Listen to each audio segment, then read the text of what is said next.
What up, guys? It's your boy Infamous. Welcome back. Alright, I'm gonna review all three of the Guardians of the Galaxy movies.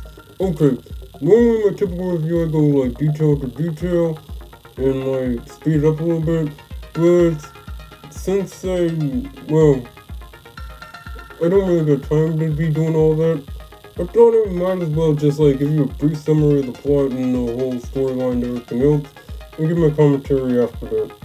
Like, share, subscribe, follow me on Instagram, check me out on DeviantArt. The link is down below. The movie took place in the 1980s, and there was this kid named Peter Quill. He was like in the hospital. His mom was dying of cancer, and his granddad told him to come in, talk to her, and everything else. She told him that things will be fine. Grandpa is gonna like watch him until his dad gets back, or until his dad gets here. And also, what was it? Well, he's kind of half alien, I guess. Well, technically, he was just a normal kid on Earth.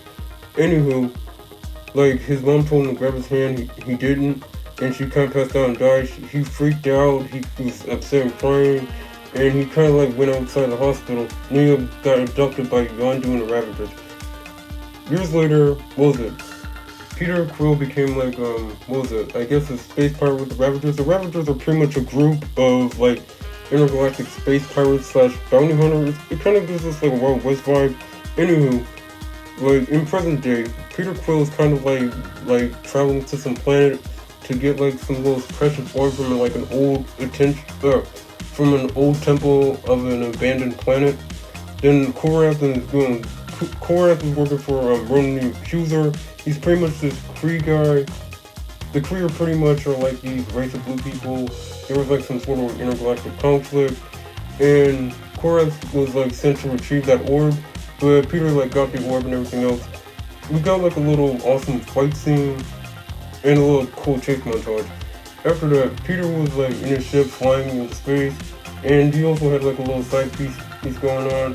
Yondu kind of called and like told him where the orb, where he at, and Peter Quill's like, screw that, I'm gonna like betray you and just collect the bounty for myself and not involve any of them.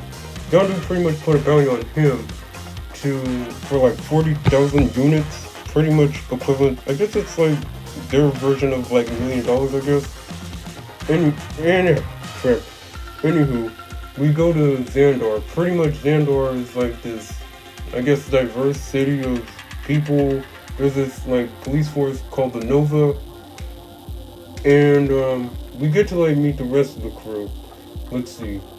We get to meet Rocket Raccoon. Rocket is pretty much a gun. Just imagine Wolverine, but he's a raccoon that shoots awesome guns and make really good jokes. And Groot, a talking tree that just say I am Groot. Anywho, Ronan already knows that Peter Quill already got the stone. He kind of like sent Gamora sent Gamora to like fetch it, and her sister Nebula, pretty much Thanos' kids, adopted kids, not real biological kids, of course. And what was it? Pretty much, he like went to Peter Quill kind of like went to like the broker guy. The broker guy is like, hey, thanks for where's Yondu? Where the other Ravagers at? He's like, forget that. Okay, what the heck is in that orb and what the heck is going on? And he mentioned something about Ronan. The broker checked him out. Gamora kicked his butt. Rocket and Groot kind of showed up, and they got into like a little altercation. They ended up arrested, and they kind of like went to space jail. Like, what was it? And we get to meet Drax the Destroyer. His family died at the hands of Ronan and his goons, and also Thanos. He kind of got like a little bit of a grudge. Everybody in the prison tried to kill Gamora. Peter kind of like stopped it for a minute, and Gamora was trying to like retrieve the orb, but she really wasn't planning on like getting it for Ronan and Thanos. But she was going to sell it to like another party. But there was a problem. They were locked up in jail, and there was like a little plan for them to escape. But that plan kind of like got a little sidetracked because they had going for a battery and they kind of got it before like they got everything else. So they had a little improvise on the fly. Drax kind of like joined in the fight and kind of like promised Quill kind of promised that, hey, he stayed by his Gamora side until he killed with Ronan, I guess. And what was it? We got like a really, really awesome fight scene. Rocket ended up like, what was it, turning off the gravity and using like a watchtower as like a little rocket ship to get out of there. Everybody got their stuff, but Peter noticed that like his Walkman is gone, where he pretty much played all the songs that he used to like love when he was a kid.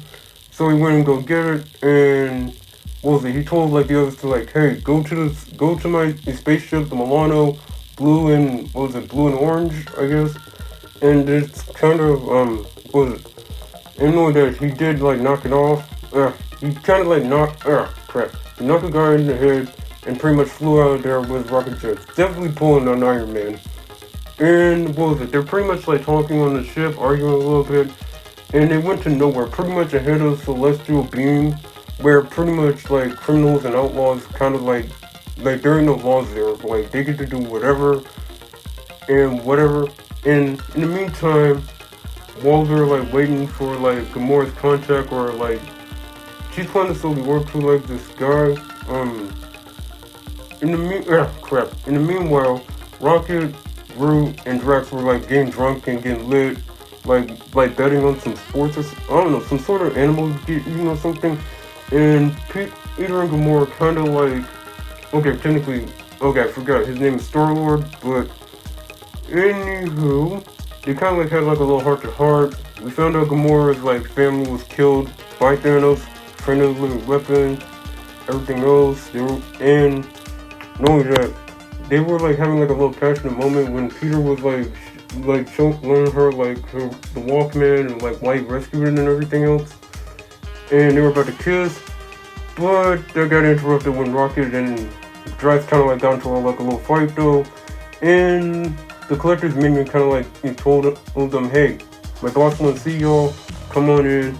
Pretty much, the Collector is this guy who, well, as the name implies, he collects species, he collects objects, he's pretty much, well, as the name implies, a collector. He just collects stuff. Anywho, he told them that the orb, kind of explained that the orb before creation and everything else, there were these things called the Infinity Stones. These things were like held by beings of immense strength and power. The one they got, that was the, I think that's the Power Stone, I guess. And it can like destroy an entire civilization just like that. Anywho, Drax kind of like figured out a way to get like call like Ronan here, and things got a little crazy. What was it? Okay, back to like the Collector and everything else. The Collector kind of like says, like told his minion like stand back, do not touch the stone, but she did, and ended up destroying the whole place. And Drax kind of like called Ronan here, and Yondu and his goons showed up. Pretty much epic chase scene. Nebula like blew up, pretty much like blew like Gamora into space. Peter rescued her by what was it? Sacrificing like his his space mask. Give it to her. He got captured by Yondu and the Ravagers. Pretty much, Rocket and Groot, Drax, they trying to team up to like rescue them, but they kind of already got that situated and everything else. Anywho, they need to like go back to Xandar. Pretty much warn them, hey, Ronan is coming your way. We need you guys to contain the stone and everything else. Okay, then we got like a little like they're standing in a circle, like the Avengers kind of thing. Anywho, pretty much like epic space battle going on. What was it? Peter Quill kind of like took the spin. Groot kind of dies, but well, not really dies. More like I don't know what exactly happened, but all I know is that Groot ended up dead. Well, more like reincarnated, I guess. And now he's like a little plant baby. Okay, and they did defeat Ronan. I forgot to bring that part up. My bad. And let's see. Well, the Peter and the ship kind of got destroyed. Peter kind of like handed Yondu the stone, but it really wasn't a stone. It was a fake. And they gave like the real stone to the Nova Corps. The Nova Corps kind of like picked Peter's ship, and they kind of like Heroine and Sunset as friends and as outlaws. They're going to be the outlaw, and they wanted to do the hero stuff, a bit of both, and it was awesome. Okay, in the second movie, the Guardians were hired to do like a little job for the Sovereign, pretty much a race of like golden humans, but with I don't know, like with some weird superiority complex, I guess. Anywho, they were hired from them to like protect like their batteries from like some what was it, some sort of like squid, I don't know, kraken looking creature thing. Anywho, Rocky kind of like rigged like some like make rigged some speakers and stuff for them to listen to tunes while they worked. They were listening to Mr. Blue Sky. Groot was kind of like dancing during the whole battle. And Gret, what was it? And now Groot is a baby now, and he's kind of dancing and being a little cute. And what was it? Quill noticed that there was a cut on the creature's neck or something, and there was a plan for them to to get the creature to look up. Gamora try to shoot it, but that didn't work. So she kind of cut it open with a sword, and what was it? They collected the bounty from the Sovereign. They collected the reward from the Sovereign, and pretty much the reward that they got was Nebula, because Nebula was one on Xandar for everything that happened from the last movie. Anywho, Rocket kind of stole some batteries, and we got a little epic space, I guess a space chase, I guess, with Peter and Rocket kind of battling before the controls while they were flying through some sort of asteroid field thing. It was really cool though. Anywho, the Sovereign was this close to killing the Guardians, but luckily they were saved by Ego. And he was flying through this spaceship that kind of looked like an egg. And they had to they managed to make the space jump to another inhabitable planet, but it ended up being a crash landing. Anywho, Ego showed up pretty much with his progeny. Well, I don't know what she is, but I don't know. He showed up with Mantis, and he kind of explained hey, I'm your dad, Star-Lord, and that was pretty much that. Anywho, Yondu and the Ravagers from the last movie, they're in this one, and in this one, they're pretty much hired by the Sovereign to very much turn them in to Aisha for some bounty they were collecting. One of the Ravagers, I don't know, his name was Taserface. He noticed that he was getting a little soft and think that hey, maybe we should overthrow him, but he didn't do that yet. Anywho, back on that crashed planet place where the Guardians were pretty much hiding out for a little bit. Pretty much Ego was explaining that he sent Yondu to pick Peter up when he was a kid, but for some weird reason Yondu kept him. And pretty much he was having a hard time I don't know, man. He was just having Star Wars crap. Peter was having a hard time understanding what's going on. Not saying he already understands, but it's just very difficult to talk. Anywho, Gamora and Peter kind of went in the woods and talked in private for a minute. And what was it? Gamora was trying to convince Peter to go with pretty much go with Ego and Mantis, so that way he can finally have clarity about his whole dad, his whole life, and everything else. They kind of what was it? Half of them went. The half that's on the planet, Rocket is fixing the ship with Groot and Nebula, and the rest of them, they all went with Ego and Mantis. And know that we gotta know Mantis a little bit. Mantis is some humanoid bug creature thing. Yeah, well, more, I don't know, she had more human features than bug features. Pretty much she has the ability to tell people's emotional states by touching them, and sometimes they control people's emotions.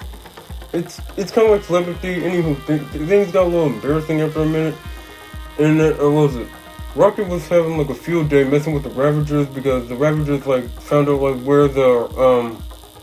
where their ship is, because Yondu kind of put a tracker on their ship from the last movie. And anywho, again, Rocket was having a little field day. He was messing with the Ravagers a little bit, and then Yondu kind of had his arrow right close to his head, and pretty much Taserface kind of betrayed Yondu, and Nebula kind of breaks free to try save Rocket a little bit because he was outnumbered, and that's the end of that part. Then we finally got a little explanation about what the heck is Ego, because he can do weird godly stuff though. he explained that he's a celestial and he been like, what was it? He didn't know exactly where he came from, but all he knew was he was pretty much driven through the cosmos. Then he became smarter and somehow had the ability to like, well, create a planet around him. So pretty much, Rose's parent, anywho, crap, Rose's dad, Peter's dad's pretty much a planet, a planet god, I guess. And we also get like a little bit of Mantis' backstory, like during that whole thing, like while they're there. And know that we got a little couple spat between Gamora and like Peter a little bit. Anywho, Yondu and Rocket was pretty much like kept a prisoner, and he was helped. You know that the ones who were like on Yondu's side, like during that whole little argument and that little planet, crap. Well, when they got Rocket corner thing, he kind of like killed, like Taylor Race like has like all his like people that was like on Yondu's side, kind of like helping, got killed. Franklin was like, enough is enough, man.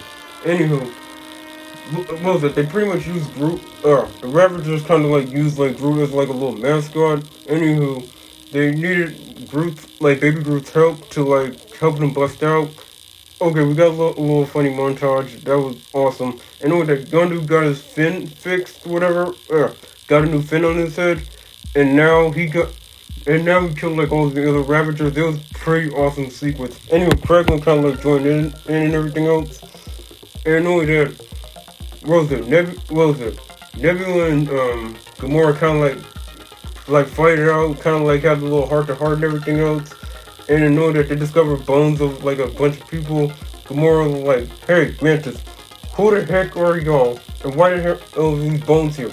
Well, funny thing is, Ego was really a psychopathic maniac. Pretty much, he did want to like see what other biological life forms were like, but he was like disappointed. So he kind of like planted like pieces of his seed throughout like most of the galaxy, including Earth, and it's revealed that he's kind of,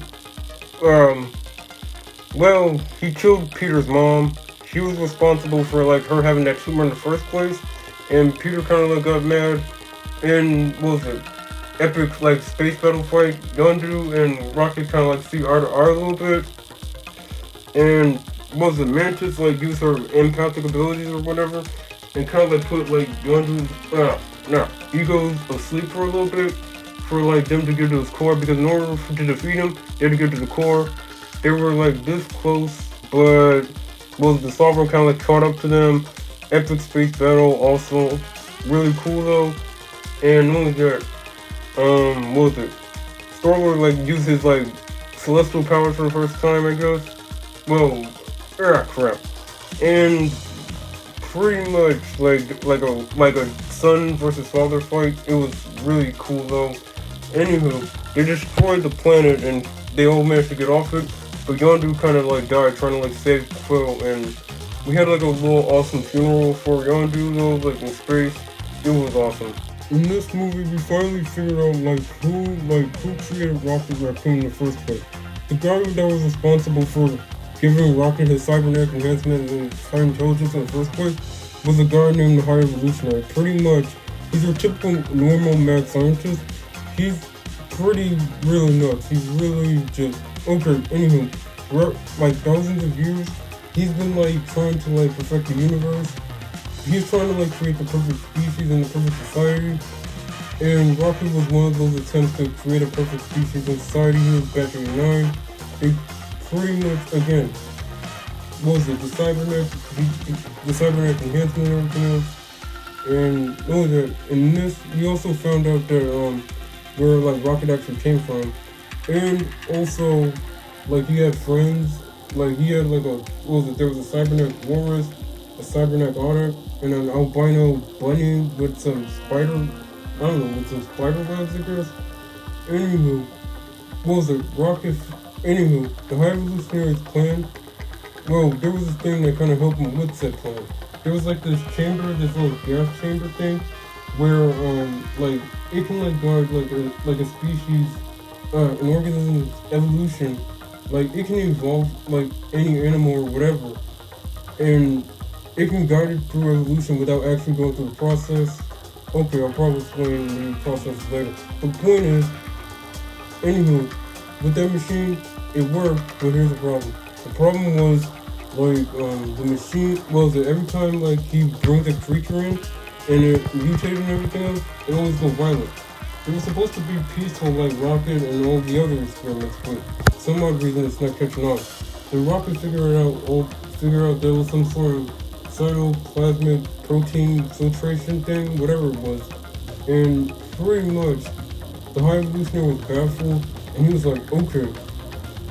And Rocket was excited to go to the new world, which he thought they were going to. But it turns out the High Evolutionary's plan was to dissect him and kill the rest of all the other failed experiments, including his friends.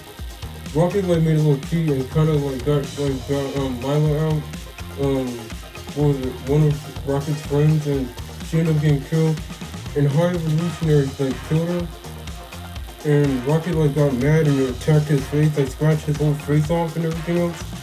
But the guard showed up, and the stray bullets from the stray laser whatever fire that Rocket got from his gun, it kind of killed the rest of his friends. He did escape the facility, and the rest was history. Fast forward to present day, pretty much you might want to rewatch the Infinity Saga and the Holiday Special. And okay, pretty much remember that Aisha chick from the Sovereign race that tried to kill the Guardians from the last movie? Well, she kind of sent her little, I guess her son, to pretty much deal with them, but they're not going after the whole Guardians. He's going after Rocket because the High Evolutionary pretty much ordered Aisha and Adam Warlock, that's the guard that's coming, and pretty much get Rocket. You know that there was a little epic fight scene.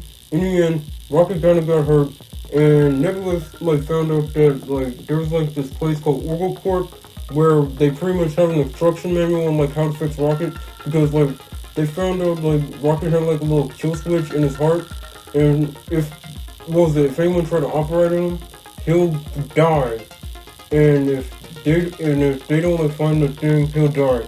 Anywho, the gang pretty much try to float Orgocorp. While during that whole little trip, Mantis and the Star-Lord kind of had a little chat.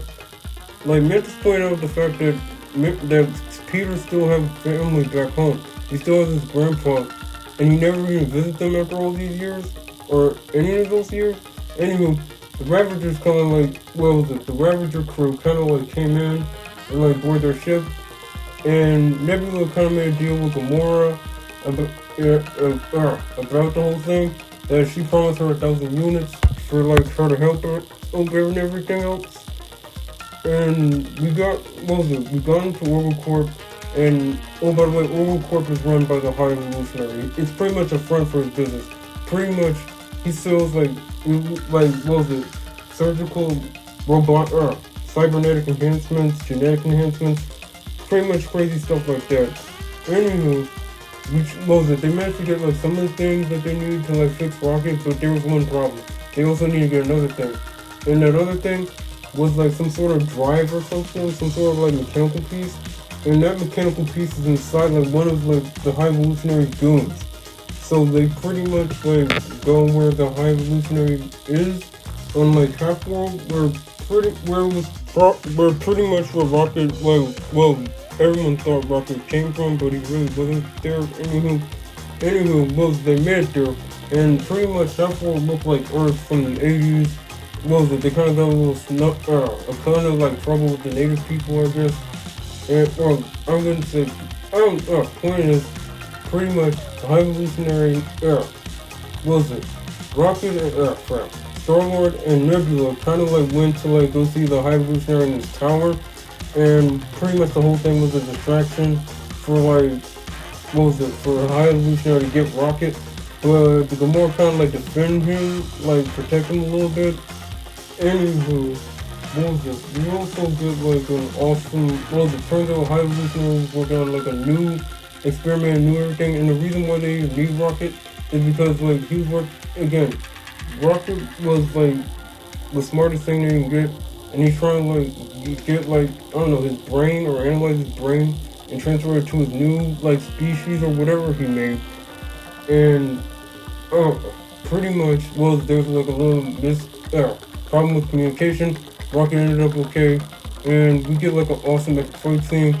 Rocket managed to like get like all like the high evolutionary experiments like out of there. Anyway, that we had like a little one-on-one fight between Rocket and, well, technically not crap, not like a one-on-one fight, but like pretty much everyone was fighting the high evolutionary. They defeated him and got like all the experiments off his ship before it blew. And Star-Lord realized that Mantis was right, and he should like go see his grandpa and see if he's still alive and everything else, because he'd been running away from Earth for like 30 some years of his life. Anywho, like most of the Guardians left, and Star-Lord kind of like made Rocket the new captain of the Guardians of the Galaxy, and he got a new team. And know that Star-Lord also realized that the Gamora that is there right now is never going to be the same Gamora from the last two movies that we were. And the movie was over. Okay, Guardians of the Galaxy 3. Oh my god, man. I was freaking crying in the end. I mean, like, not sad crying, but I was like happy crying. Like, thank you, James Gunn. That was a satisfying ending to a really good trilogy. Well done, sir. Well done, sir. Okay. I have a speculation about the High Evolutionary, honestly. Okay, it's not really my speculation, but someone speculated that the High Evolutionary might be responsible, or could have had a hand, in potentially creating mutants, or have some sort of knowledge about mutants. Like, I don't know, man. And when they again affected the High Evolutionary, did experiment on Wanda, i.e. Scarlet Witch and Quicksilver, there's a slight possibility that maybe, that he might have something to do with that. That he had something to do with Wanda and Pietro having their powers. It was his fault in the comics. But point is, there's just so many good theories. I'm just saying, there's so many directions that the High Evolutionary could go. Since we gotta confirm that the High Evolutionary is still alive, and with him still being alive, still endless possibilities. Honestly, I've been trying to speculate, like, what is up with the High Evolutionary? Where he came from? Because he did say he came from another dimension, and he said he visited Earth and everything else. Well, they probably would stick to the comics a little bit, because, like, in the comics, the High Evolutionary is a scientist back from the 1930s. Because, if he was, like, an actual geneticist, I don't know. Point is, I'm just saying, the High Evolutionary is so smart, but why did he, want to, dissect Rocket, though? Just saying, would it be smart for him to, make a clone? I speculated that he was a scientist, probably from the 1930s, 40s, or somewhere in between the 50s. There's a slight possibility, I'm just saying. And not only that, I think that Kang probably had something to do with, man. Kang probably had, a little hand on him, because in the movie, there was, what was it? It was mentioned that he's been, doing this whole genetic augmentation of other species for 3,000 years. And there's no way he could have done this, I don't know, once it comes to, how they keep time there anyway. I wonder how, in the Marvel Universe, how do they keep time and space anyway? But, again, it's a complete mystery. I'm just saying, again, with the High Evolutionary still alive, there's a lot of room for possibility. Okay, I like the character development of Rocket, though. Rocket is, one of my favorite characters from the first movie. And Star-Lord, too. I'm just saying, out of all the characters, I would say I like Rocket and Star-Lord better. I'm not gonna lie. He definitely was pulling an Iron Man in that whole, escape from the first movie. That was pretty dope, though. And over there, Rocket, another reason why I like Rocket, though, is just the fact that he's, a gun-shooting animal with, really well-spoken dialogue, and I gotta admit, they cast like they cast everyone correctly though. I'm just saying, the casting was great. Like the story was pretty good though. I'm just saying, like the first two Guardians of the Galaxy movies, it was mostly about like Peter mostly. I mean, I'm just saying, it makes yeah crap. I just can't talk today.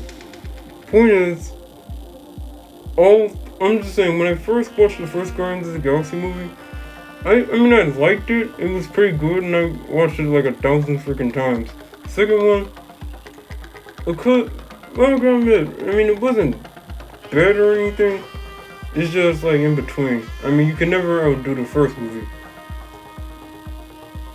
And okay, again, I like when Groot says, "I love you guys."